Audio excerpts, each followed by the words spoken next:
আমরা ছোটবেলায় পালকির গান করেছি কবি সত্যেন্দ্রনাথ দত্তের লেখা পালকি গান, এবং এই পালকির কথা আজকের যুগে কিভাবে আমরা মডার্ন যুগে ভুলে গেছি এসব প্রাকৃতিক নিয়ম, প্রাকৃতিক দৃশ্যকে।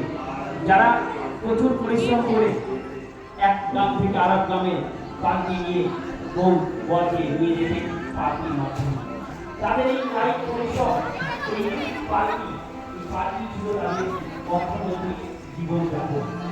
আজকে সেই অর্থনৈতিক জীবনযাপন হয়েছে কেন ব্যবসা, অর্থনৈতিক জীবনযাপন হয়েছে কেন ব্যবসা। শিশু স্কুল এবং অন্যান্য ক্লাবের বন্ধু হয়েছে, তাদের তো আমরা আজকে পালকি কথা আমরা আমাদের সামনে উপস্থাপন করতে পেরে আমরা আমাদের সকলকে আন্তরিক শুভেচ্ছা অভিনন্দন জানাই। আমরা আজকে শ্রীপুর ভারতীয় সংঘ দেখতে দেখতে ৫১তম বর্ষ পদার্পণ করেছে।